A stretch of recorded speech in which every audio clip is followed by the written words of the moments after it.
no!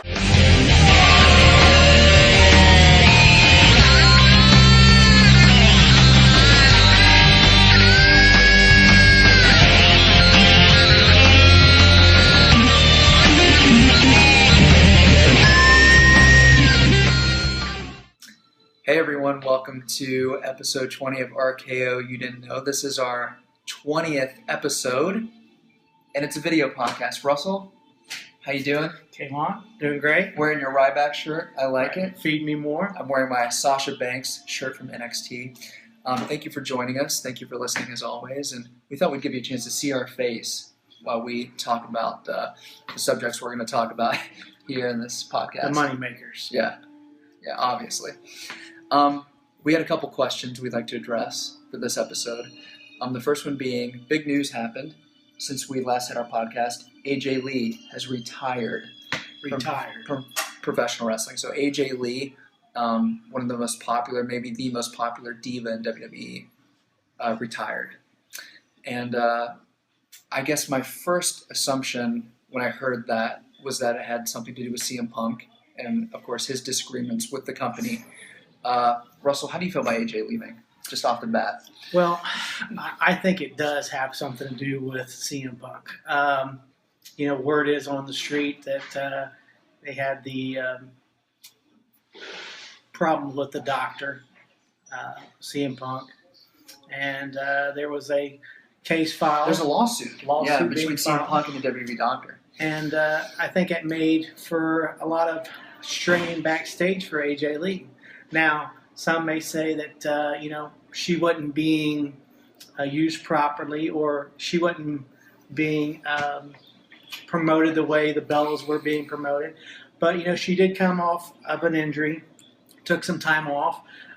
It wasn't like she was jobbing here recently, But I think she's been thinking about this a long time, and the retirement, I think is mainly because of her husband. Of course, there's rumors that she might be pregnant as well, which is possible. If you remember during her WrestleMania tag team match where she teamed with Paige against the Bellas, she spent most of the time on the floor. Yeah. She was knocked out. So she didn't do a lot of heavy stuff in that match. But in the next night, she was in a 6 Diva tag on Raw, which was actually her last WWE match.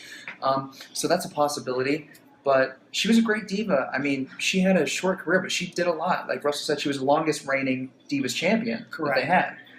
So, sad to see her go, but I don't think it's a huge surprise to anyone. There's been rumors about her leaving for a while now. So yeah, we had talked about it on a couple podcasts, and my feeling is if she is pregnant, congratulations to her and CM Punk. If she's not, and she wants to take the time off to have a family, I understand that, that might be something that she wants to do. It's been talked with Brie Bella talking about having a family with Daniel Bryan on the Total Divas. But, shout out Total Divas. My thing is this, is that if it isn't, a pregnancy or wanting to have a family, and if it has to do with CM Punk, I think it's kind of selfish on CM Punk's part if he is allowing her to retire, because she's in the prime of her wrestling career. There's a lot of matches that I would love to see her involved in. And, my feeling is that, if given the proper, send-off, maybe it would work out better for her. But, we'll see what happens. But well, that was my first thought, too. I was just thinking, I hope it wasn't something where CM Punk was, I guess, putting their relationship on the line and forcing her to give up being with the company. Right. Because when she's traveling as much as she was versus when they were both in the company and still being together all the time, they're spending so much time apart, and they've only been married for less than a year now. And there was the kind of funny Twitter thing where she was following him there, then she wasn't following him. Yeah, there were rumors that they were possibly having problems. You know, and this came like a week before WrestleMania. Something that was also said, you know, in the wrestling world, there was talk about who was the perfect couple. And, you know, Dolph Ziggler made the comment about him and AJ Lee. So, you know, maybe well, wink, wink. Maybe there's something going on. Yeah. You never know. I mean, it wasn't the first time it's happened, you know. But, you know, it maybe hurts the division a little bit. But on the other hand, maybe it gives an opportunity for some of the NXT girls to come up. Well, we've talked about how much great talent like Sasha Banks is just in NXT waiting to come up. So there's definitely not a shortage on talent, but it may be wishful thinking, but even when CM Punk left, I was never under the impression that he would never come back, whether it be 5-10 years down the road or whatever it is. I think both CM Punk and AJ grew up loving wrestling, and when you dedicate your entire life to wrestling, I can't imagine never, ever going back and doing, even if it's just a one-off thing at some point. So who knows, we may see her again. Yeah, and like I said, with the CM Punk issue being out there, maybe once that, gets taken care of, that you got to figure that does probably bring a lot of stress on her. A lot of talk backstage, whispers about her husband, and, maybe she had enough. If she has, and she is taking the time away or is retiring, she did it classy. She didn't just walk out. She, said, hey, I'm retiring and being done with it. So, maybe she learned something from what CM Punk didn't.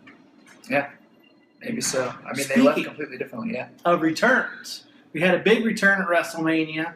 Actually, the first time in the ring, Sting. Now, there's been a lot of controversy on the Sting, saying that because he lost to Triple H, it has tarnished the legacy that he had.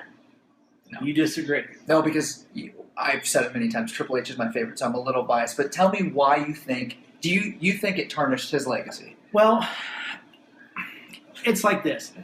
You bring the Stinger in, he has one match. Now, if he was up to him, it would have been probably, maybe a year or two ago that he would have probably chosen The Undertaker to be the match that he had.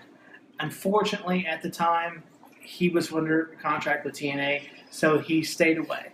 He comes back. All the questions in open forum was, hey, Sting, if you could fight one man, who would that one man be?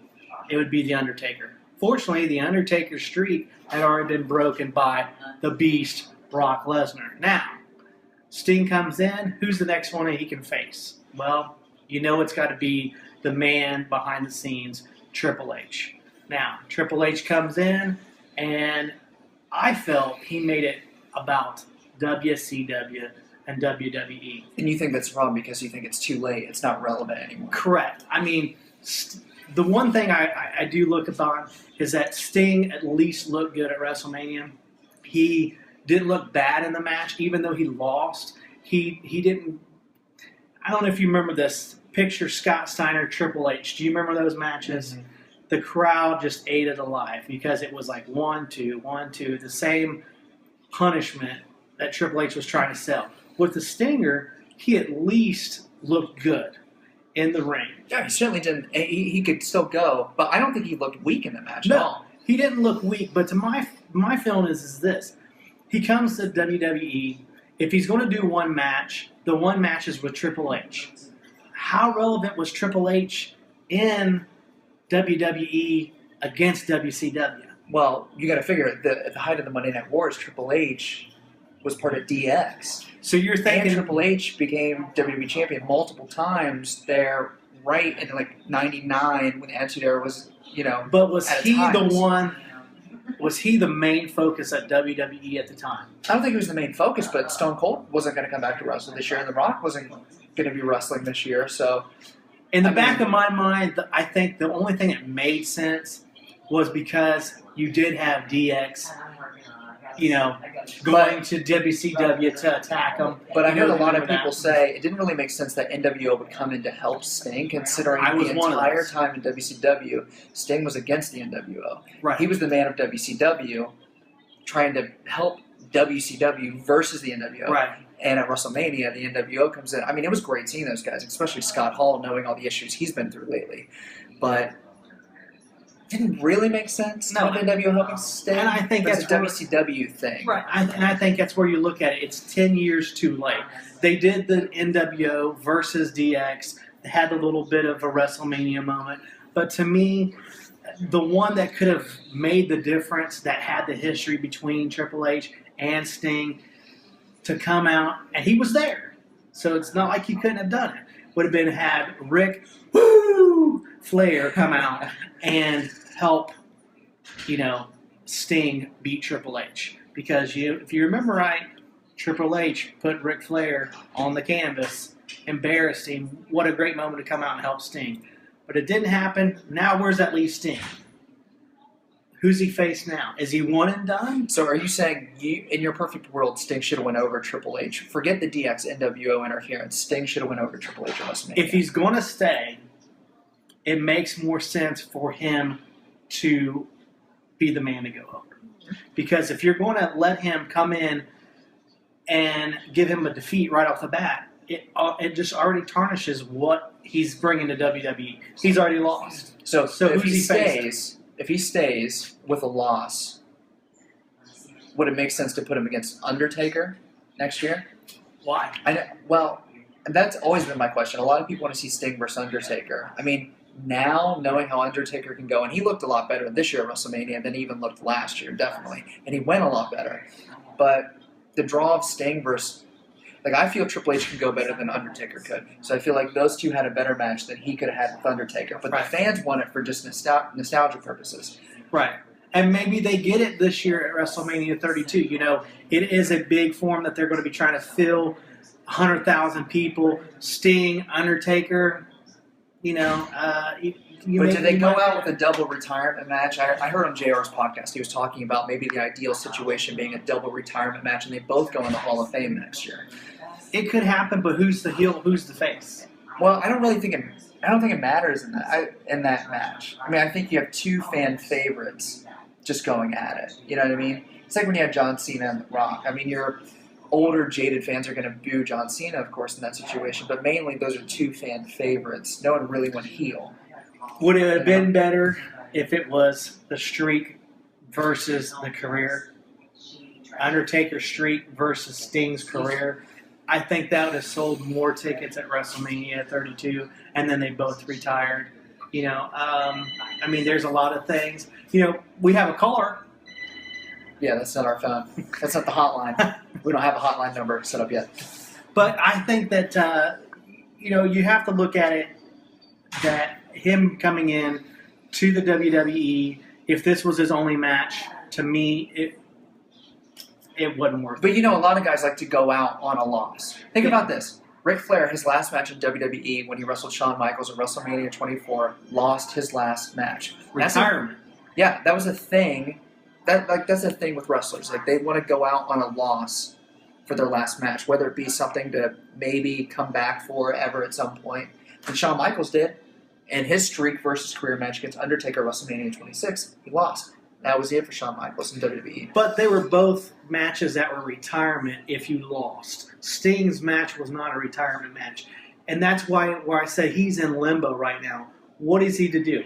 Okay, I faced Triple H. He basically not only told me that I was, part of WCW and he killed WCW, but now I've lost to him now. I just think him losing this year says to me that they have no plans for him to have another match in WWE. So it was a waste. I don't think it's a waste. I think Sting had his WrestleMania moment, which he has publicly stated that he's wanted. So he got his WrestleMania moment. He got an awesome entrance to the ring. He had a really good match at WrestleMania. He was out there with his peers, But Triple H beats him. Why? Because if you have someone who's been in the WWE and one of the most recognizable faces of WWE for the past 15, 20 years, whatever, one guy comes in for one match from WCW and doesn't beat him, that doesn't make sense to me. Now, it's not like he just beat him with one pedigree and that was it. Right. He had to have a New Age Outlaws, X-Pac, and Shawn Michaels, and a sledgehammer to beat Sting. So, like I said, it didn't make Sting look weak at all. It was a good match. And I think it was the right decision to beat Triple H, to have Triple H beat him, not just because Triple H is my favorite. I just think it was the right decision. We'll have to answer your questions on that one. Let us know what you think, because that's going to be a real debate coming up. I'm never going to pick against Triple H. Even though, let me just say something real quick. Even though my WrestleMania 31 predictions, for those who looked, I did pick Sting to win that match just because I was thinking from a booking standpoint. I really thought they were going to have him win the match. But in hindsight, obviously I'm glad Triple H won the match. But yeah, let us know what you think, and we always encourage you to give us your feedback because we know you won't always agree with us, and that's what we like. We want you to engage and comment your opinions because we're curious as to what you think too. Speaking of that, we have a new WWE World Heavyweight Champion, and so far so good. He's come out, he's held his own, especially with Triple H and Stephanie being on vacation. He's having the show revolve around him. We had a question from one of our younger followers. Michael was his name, and he wanted to know what we thought of Seth Rollins' reign so far and who, in fact, would defeat him and when would that happen? Well, personally, I'm set in for a long championship run by Seth Rollins. CM Punk reign, long term? I don't think it'll be that long. I expect to see him go through at least SummerSlam, which I've heard rumors of Brock Lesnar coming back or being off suspension by then. So Brock Lesnar and Seth at SummerSlam. I heard an interesting theory. I mean, again, I'm a huge fan of JR's podcast because I think he's just a genius barbecue booker. Yeah, his barbecue's fantastic. And Dave Meltzer on there, and they were talking about the great thing about Seth Rollins is he's kind of like a heel Shawn Michaels from the 90s because if you think about it, he's not a very big guy certainly compared to Brock Lesnar. He is a big guy, and he certainly doesn't look weak, but compared to Brock Lesnar, he looks like a little weasel. He looks like a guy who's hiding behind J&J security, the authority, running around, kind of almost like an Edge thing, too, where he cashed in that Money in the Bank and was the opportunist at the right time after Roman Reigns and Brock had already beat down each other so much to come in and be the champion. So it looks like he's just going to weasel his way through this title reign, I feel like, and cheat his way, through 6 months of retaining the title. But the great thing about that is that Brock Lesnar is waiting in the wings, and he's going to get his rematch at some point. And one-on-one, Brock Lesnar could destroy Seth Rollins, no question. So you're going to watch this guy, I think, weasel his way through multiple months of retaining the title against Randy Orton at Extreme Rules, whoever else it may be in the coming months, and then finally he's going to run into the Beast, and the title reign's going to come to an end. So you're saying within the next 6 months. You're giving him at least 6 months. I think so. I don't see him doing a year plus, or I guess, CM Punk's reign was more than a year because he was champion from Survivor Series 2011 until Royal Rumble 2013. Right. I don't see Seth Rollins going that long. I also predict Seth Rollins at some point after he loses the title, the authority losing faith in him, he's going to become a babyface, and I think it's going to go over huge. I think he's going to be a huge babyface after this long heel run. So we're looking at, we have Seth Rollins and Randy Orton at Extreme Rules. Probably an Extreme Rules match. They haven't announced that yet, but I would imagine. I would love to see the two in a ladder match. A ladder match. Randy Orton has had many ladder matches, and they both seem like they can play off one another. Well, you really liked their match at WrestleMania. I did. I thought it was the match of the night. And then you add Extreme Rules in there, and that's why I say the ladder match, would be great with the championship held above. I could see Kane, Big Show coming in, pushing the ladder out, So the authority helping Seth. The authority helping him win. But doesn't it kind of look like Kane might be getting a little fed up with the Big Show taunting him and Seth Rollins' attitude? Yeah, because they've been saying, and Kane was at WrestleMania and he did. Well, he was there. He was there. Right. I think that might be the two faces of Kane starting to come back, and maybe we might get the mask again. I would love to see that happen because I hate the Kane character right now. And Kane has been your favorite ever since Honky Tonk Man left. Honky Tonk Man, greatest Intercontinental Champion of all time. Well, certainly the longest reigning Intercontinental Champion of all time. And my thing is that when I see the Honky Tonk Man and Kane in the same ring at Royal Rumble 2001, I had the best of both worlds.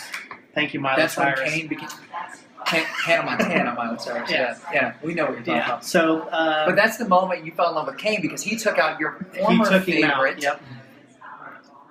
And then, when Kane basically started getting the mask taken away from him and he started losing the monster aspect, at the time, the rivalry that he was having, if you remember, was with the man, the rated R superstar, and Lita, and it kind of fell into that, and then become Edge all of a sudden started to be the one I was following. And, I kind of see the Edge character and the Shawn Michaels character and Seth Rollins. You throw They're all built diva about with the him. same. Yeah, put a diva with him. Hey, what diva would you put with him? Maybe this kind of would be crazy. So you say AJ, but no. What about the Bellas? The Bellas? Or maybe one of the NXT divas. I could see the Bellas being with them if they run into a triple threat situation with Rollins, Bryan, and Cena, and they acknowledge the real life relationship between Nikki and John and Brie and Daniel, and the Bellas somehow turn on their men for money purposes, selling out to the authority. I could see something like that happening. I mean, if you think about it, you look at the great heel champions, especially ones that were, with corporation. Triple H, Stephanie, Edge, Lita, Triple H, China. Mm-hmm. They always. And Kane was with Tori for a while too, if you remember. Right. So I mean, you put a diva with them, kind of. I mean, they don't have to be the over the edge kind of thing with having everything going on, but just someone he could play off of, As a heel or as a face? Like, will he's still with the authority or like a face type thing? No, I think that it would be more better for him with it being a heel. And it would probably be, actually he's in real life dating one of the NXT divas who haven't actually made her TV debut, Zaria Schreiber. She's kind of like I don't want to say goth, but she's got like a lot of tattoos, black hair. She's the same one that he kind of had that nude photo controversy with. Well, there you go. They're actually together. They got history, but they look good together is my point. Right. Because he's kind of got an edgy look with his two-tone hair color and stuff like that. So, yeah. And then, maybe if it is a heel turn back to a face, maybe she helps him out or something like that. But, going back to the original question of how long we think he's going to hold that title, you're saying 6 months. I'm saying... Well, actually, I'm saying till SummerSlam, so about 4 months. So you think major pay-per-view, that's when he loses it? Yeah, because out of your 4 big pay-per-views, SummerSlam's the next one. And it will be Brock Lesnar. That's what you're choosing. I think so. So where does Roman Reigns fall in all this? Well, that's why I wanted to ask you a question about Roman. Is he back in mid-card hell? I think for right now he is. And it seems like he's going back into a feud with the Big Show. I know they've been working the house shows this week on the European tour together. Okay, so we addressed the AJ thing, the Sting thing, the Seth Rollins thing. This was my question about Roman Reigns. I read online that someone's theory was that the only way to save Roman Reigns from becoming a John Cena character where he is booed, even though he's supposed to be the face, you turn him heel, then you turn him face again. That's a way to save him. You let the people boo him, because most of them, especially the men, the same people who boo John Cena, are already booing Roman Reigns. You turn him heel, let him be heel up until Survivor Series, Royal Rumble, even longer, turn him face again, and then you really get the people behind him. It's like redoing the face turn. So what happens for him to go heel? Do you put him with Paul Heyman?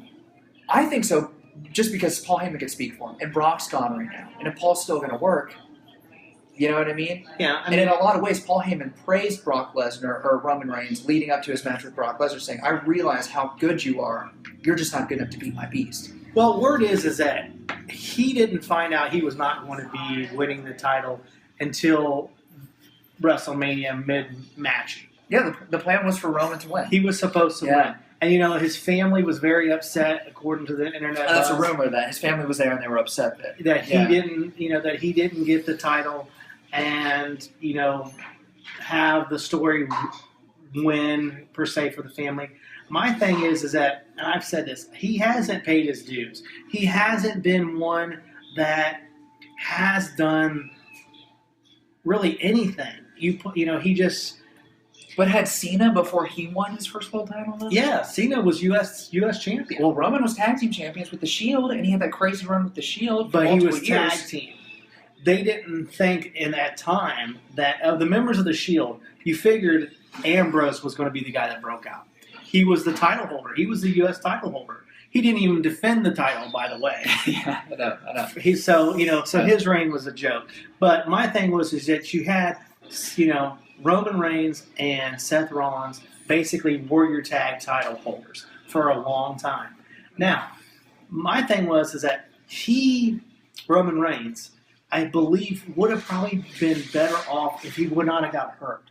If he wouldn't have had to have that emergency surgery. He was getting the cheers. He was working it. And because he got injured, I think that took a lot from him. I don't think that was a problem, and I'll tell you why. So? Because look at how long Daniel Bryan was gone. And when he came back, he was embraced just as much. Here was the problem. The problem became at the Royal Rumble. Why? Because they put Daniel Bryan in the Royal Rumble match. And when people saw Daniel Bryan in the Royal Rumble match, who did they want to win the Royal Rumble match?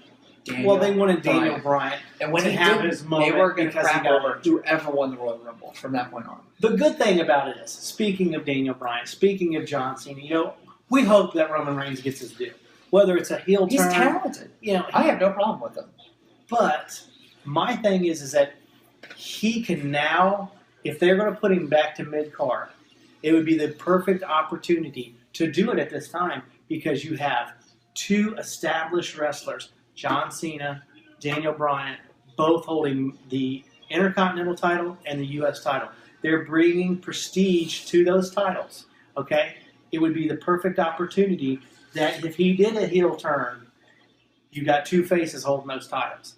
And he could have, great matches. Well, what I think is interesting is Roman kind of has that John Cena stigma with him. So if you put Cena versus Roman together and they're both supposedly faces, who does the majority of the crowd go for? Did they just boo the entire match?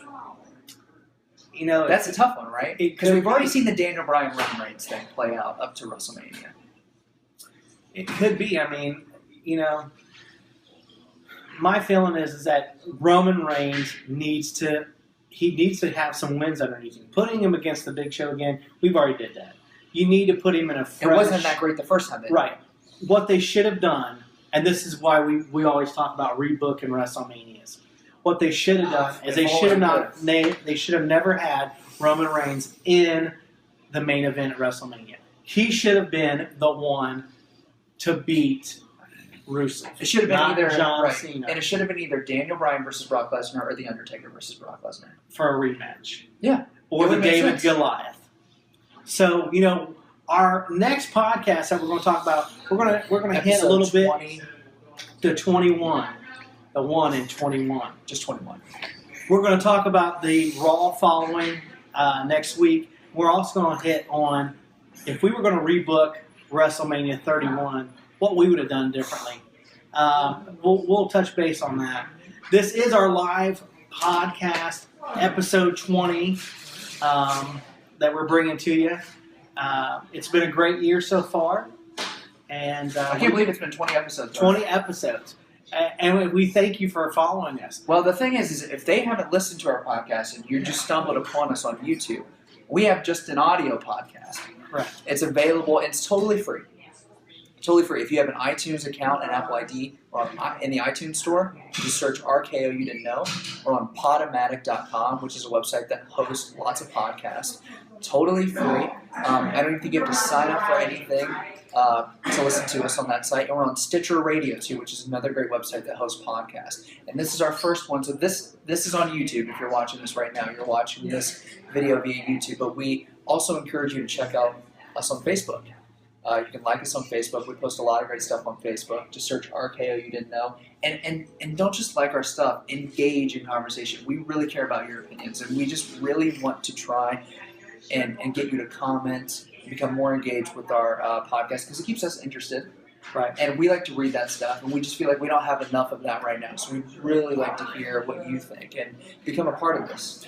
And Kayvon keeps up with a lot of the New Japan Wrestling, NXT, TNA. And Lucha Underground WWE results you'll always see when you like our RKO page, RKO You Didn't Know on Facebook. You'll get all of that great stuff and additional news in your Facebook feed.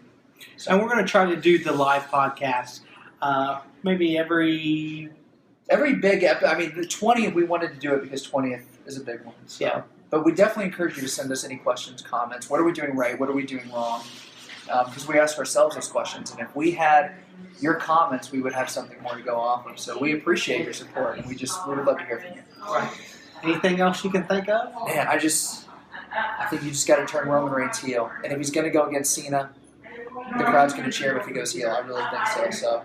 My prediction is that Seth Rollins retains Through definitely at least through Extreme Rules. But I do think that he will lose it before he faces the Beast Brock Lesnar. Before SummerSlam? I think he will. I think it'll be a shorter I think reign. you might to who? Who's he going to lose it to? I think you may get Roman Reigns in there. He may get an opportunity and then face Brock Lesnar. Roman Reigns, he's going to lose it to Roman Reigns as a heel? As a heel. And Seth is going to be face, maybe? Could be. Because the fans would eat that up. Seth versus Rollins, they're going to go for Seth, just like they did for Braun versus Rollins, or versus Reigns. Either that or Roman Reigns will... I predict within the next 6 months, Roman Reigns will have a strap around his waist. Yeah, I think that's very believable. See what happens. All right, before we wrap this up, we want to thank Megan for holding that phone for so long and recording us. So thank you, Megan. And thank you, everyone, for your continued support. Check us out on iTunes, Podomatic, Stitcher, and Facebook. Once again, don't forget to watch the WWE Network that you can get for the low, low price of $9.99. I'm Russell.